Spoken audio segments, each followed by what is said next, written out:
Today we will discuss about the gonads. कि gonads क्या होते हैं? फीमेल के अंदर जो रिप्रोडक्टिव ऑर्गन्स है वो क्या होते हैं? गोनेड्स यानी फीमेल के अंदर ओवरीज होते हैं और मेल के अंदर क्या होते हैं? जो रिप्रोडक्टिव ऑर्गन्स है वो होते हैं टेस्टिस होते हैं। सिंगल आई से रिप्रेजेंट कर लेते हैं, दोनों को हम क्या कहते हैं? टेस्टिस बोलते हैं। तो यानी फीमेल को ये हम सिंबल यूज करते हैं, बायोलॉजिकल सिंबल में वो यूज करते हैं, और मेल के बायोलॉजिकल जो सिंबल है मेल के लिए ये इस तरह यूज करते हैं। ठीक है। अब ओवरीज या टेस्टिस न सिर्फ गीमेट्स को, क्योंकि ये मेल गीमेट्स को पैदा कर लेते हैं स्पर्म प्रोडक्शन में, ये क्या कर लेते हैं? एग्स को ओम को मेल गीमेट्स को पैदा कर लेते हैं, मेल गीमेट्स को पैदा करते हैं, ये फीमेल गीमेट्स पैदा कर लेते हैं। इसके साथ साथ ये हार्मोन भी पैदा कर लेते हैं। तो ओवरीज से 2 टाइप्स के हार्मोन सीक्रेट करता है ओवरीज। एक को हम नाम देते हैं प्रोजेस्टेरोन, इसको हम फीमेल सेक्स हार्मोन भी बोलते हैं, और एक हमारे पास है एस्ट्रोजन। तो फीमेल के अंदर प्रोजेस्टेरोन एस्ट्रोजन का फंक्शन क्या होता है? इसका फंक्शन सेकेंडरी सेक्सुअल कैरेक्टर में मदद देना। The function of progesterone and oestrogen क्या है? सेकेंडरी सेक्सुअल कैरेक्टर को बढ़ाना, सेकेंडरी सेक्सुअल कैरेक्टर्स। इसके साथ साथ अगर फीमेल को प्रेगनेंसी वगैरह हो जाती है तो इसमें भी एस्ट्रोजन और प्रोजेस्टेरोन का काफी रोल होता है। सेकेंडरी सेक्सुअल कैरेक्टर क्या होते हैं? फीमेल में आवाज का पतला होना, बारीक होना। इसके साथ साथ क्या है? डेवलपमेंट ऑफ ब्रेस्ट,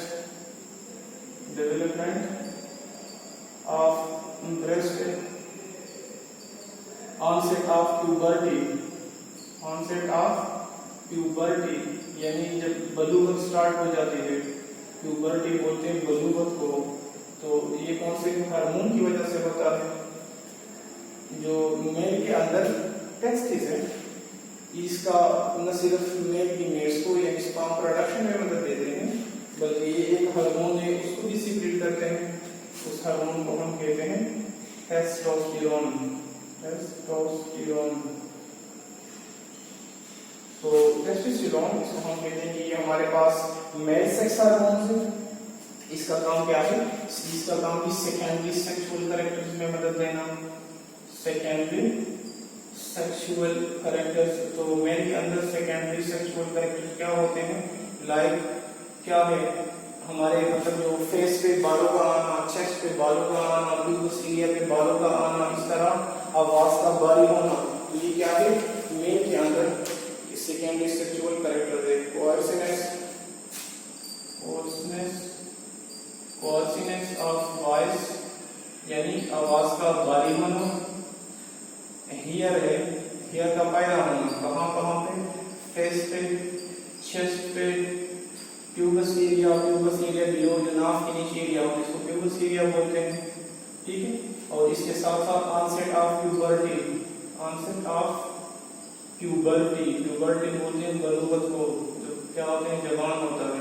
तो ये सारा काम किस चीज का है? टेस्टोस्टेरोन का मतलब सारा काम है। यहाँ तक समझ आ गया?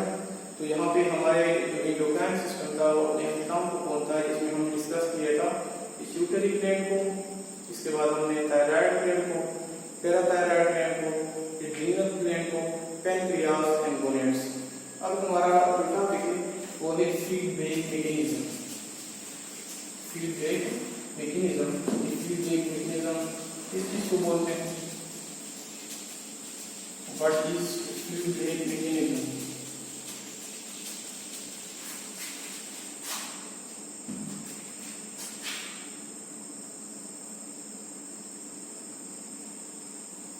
फीडबैक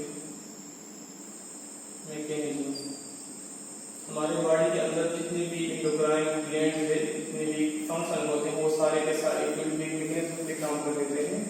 फीडबैक मैकेनिज्म की हम डेफिनेशन करवा देता हूँ, इसके बाद मैं समझा देता हूँ। When the product is controlled by its own, what is feedback? Feedback किस चीज को बोलते हैं? when the product is controlled by its own production.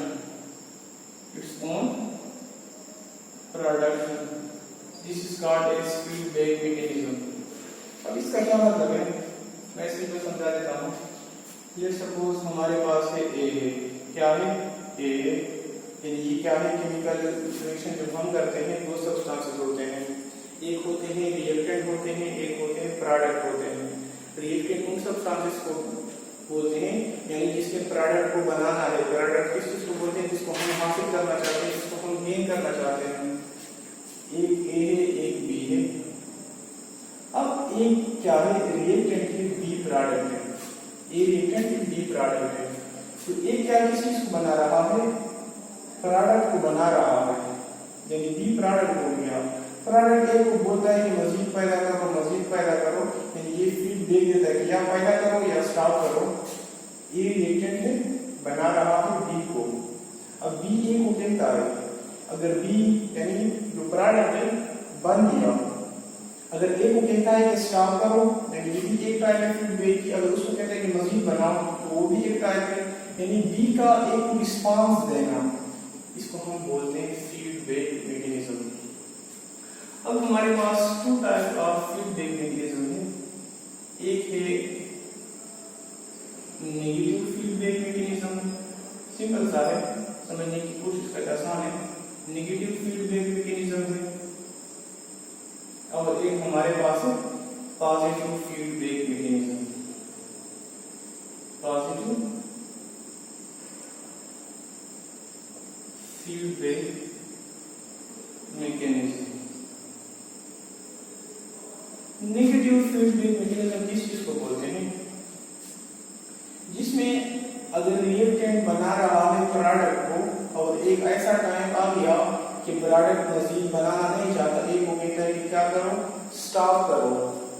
तो जब जहां पे स्टॉप करेगा उसको बोलते हैं नेगेटिव फीडबैक मैकेनिज्म। अब मैं एग्जांपल दूंगा नेगेटिव फीडबैक मैकेनिज्म का। बॉडी के अंदर, ब्लड के अंदर क्या है, ग्लूकोज का लेवल नॉर्मल लेवल से ज्यादा है। क्या आएगा, इंसुलिन पैदा होगा, ग्लूकोज के लेवल को क्या करेगा, नॉर्मल पे लेके आएगा। जब ग्लूकोज का लेवल नॉर्मल हो जाएगा तो मजीद ग्लूकोज की जो प्रोडक्शन है वो स्टॉप हो जाएगी। ग्लूकोज की प्रोडक्शन क्या, इंसुलिन की प्रोडक्शन क्या हो जाएगी, स्टॉप हो जाएगी। लिहाजा क्या है कि ग्लूकोज की वजह से यानी इंसुलिन क्या है, ये नेगेटिव फीडबैक है। मतलब क्या करता है, नॉर्मल पे लेके आ गया, उसके बाद इंसुलिन पैदा नहीं हो गया, नेगेटिव फीडबैक है। अब अगर ग्लूकोज का लेवल नॉर्मल से कम हो, डिक्रीज हो, ग्लूकागॉन पैदा होगा। जब वो नॉर्मल पे दोबारा से लेके आता है, ग्लूकोज के लेवल को हाई कर लेता है, तो ग्लूकोज जो हमारे पास ग्लूकागॉन की सिक्रीशन है वो भी स्टॉप हो जाती है। ये भी नेगेटिव फीडबैक है। पॉजिटिव फीडबैक की एग्जांपल की तरफ देखें, एग्जांपल से क्या हो जाएगा, इसमें स्टॉप नहीं होता, डू नॉट स्टॉप, यानी स्टॉप नहीं करवा देता प्रोडक्ट को। इस तरह क्या है, बच्चा जब अपने मदर के मेमोरी ग्लैंड को सक करता है, जितना वो ज्यादा सक करता है इतना ज्यादा दूध आएगा, यानी स्टॉप नहीं होगा। जितना सक करेगा दूध आएगा, जितना सक करेगा दूध आएगा। ये क्या है, हमारे पास पॉजिटिव फीडबैक मैकेनिज्म है। इसका सेकंड एग्जांपल मैं दूंगा, ऑक्सीटोसिन का दूंगा।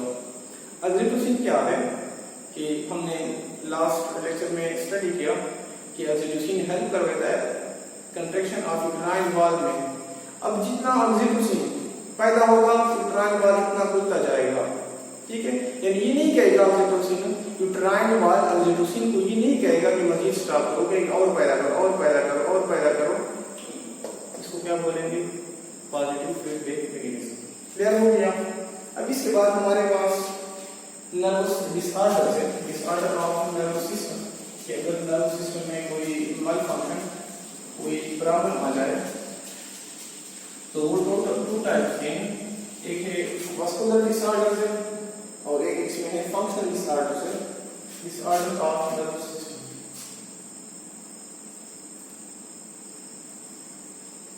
Disorders of nervous system है। ये डिसऑर्डर टू टाइप्स के होते हैं। एक वो होते हैं वस्कुलर डिसऑर्डर, वस्कुलर डिसऑर्डर। दूसरा जो है उसको बोलते हैं फंक्शनल डिसऑर्डर, फंक्शनल डिसऑर्डर। हमारे पास वस्कुलर, वस्कुलर निकला हुआ है वेसल से, ब्लड वेसल से निकला हुआ है। अगर नर्वस सिस्टम की ब्लड वेसल की खराबी की वजह से कोई मसला आ जाए तो उसको हम कहेंगे वस्कुलर डिसऑर्डर। इसका हमारे पास एग्जांपल है पैरालिसिस। अगर नर्वस सिस्टम के फंक्शन में कोई मसला आ जाए तो इसका हमारे पास एग्जांपल है एपिलेप्सी। एपिलेप्सी बोलते हैं मिर्गी को बोलते हैं एपिलेप्सी, और पैरालिसिस बोलते हैं एम्फिफालस को बोलते हैं। तो हमारे पास क्या होता है पैरालिसिस में, क्या होता है paralysis is the complete loss of function by one or more muscle groups, complete loss of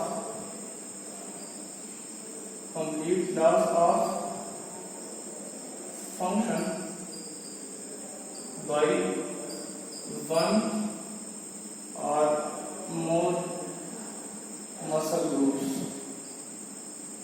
paralysis में क्या होता है कि जो मसल्स हैं, नर्वस सिस्टम जिस मसल को कंट्रोल कर रहे हैं वो अपना फंक्शन लॉस कर देते हैं। क्यों लॉस कर लेते हैं? क्योंकि ब्लड की सप्लाई की वजह से उसको ब्लड सप्लाई नहीं होती, या ब्लड क्लॉटिंग की वजह से, जिसकी वजह से बॉडी का एक पार्ट काम नहीं करता, या पूरी की बॉडी काम नहीं करती, या हाथ या पाँव काम नहीं करते। अगला हमारे पास है एपिलेप्सी है।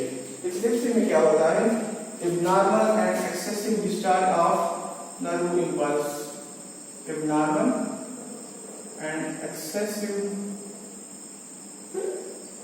Discharge of nerve impulse. यानी जो नर्व इंपल्स होती है, नर्व इंपल्स किस चीज को बोलते हैं वेव ऑफ इलेक्ट्रोकेमिकल चेंजेस, जो कि क्या कर लेते हैं एक राज मेम्ब्रेन होते हैं जिसकी वजह से इंपल्स जनरेट होता है। तो वो जो नर्व इंपल्स होता है वो अपने नॉर्मल लेवल से रैपिडली डिस्चार्ज होता है। एपिलेप्सी तुम लोगों ने देखा होगा कि जिस बंदे को मिर्गी होती है तो इनके जो मसल्स होते हैं इनवॉलंटरी कंट्रैक्ट होते हैं, अपने हाथों क्लेंचिंग ऑफ हैंड, अपने हाथों को कहते हैं फ्रॉथिंग फ्रॉम माउथ, उसके मुंह से जाग निकलता है। तो इसका क्या है वैसे ट्रीटमेंट नहीं है, लेकिन उसको देते हैं एंटी कन्वल्सेंट ड्रग्स देते हैं, या इसको देते हैं एंटी एपिलेप्टिक देते हैं, एपिलेप्टिक ड्रग्स देते हैं। और ये क्या है ये ज्यादातर होता है मतलब 30 ईयर के बाद या जवानों में स्टार्ट होता है। अगर ये 30 ईयर से पहले या 40 ईयर से पहले लोगों में स्टार्ट है, जिसकी उम्र 30 या 40 साल से कम हो, तो ये हो सकता है जेनेटिक की वजह से, जेनेटिक डिसऑर्डर हो सकता है, या ये डेवलपमेंटल डिसऑर्डर होता है कि इनके जेनेटिक डिसऑर्डर इसको बोलते हैं कि इनके खानदान में बीमारी आ रही है, डेवलपमेंट इसके डेवलपमेंट के दौरान कोई मसला हो गया है। लेकिन अगर ये 40 साल से है तो ये क्या है इनका एब्नॉर्मल है जो कि एक्सेसिव डिस्चार्ज हो रहा है। तो यहाँ पे तुम लोग का जो चैप्टर है वो इख्तिताम को पहुंचा है। इंशाल्लाह कमिंग लेक्चर में हम स्टार्ट करेंगे नेक्स्ट लेक्चर जो कि हमारे पास स्केलेटल सिस्टम पे है। तो इस चैप्टर से तुम लोग के शॉर्ट क्वेश्चन भी हैं, एमसीक्यूज भी है, एग्जाम क्वेश्चन भी है, सिंपल सा है, आसान सा है, इसको तैयार करें। It's all about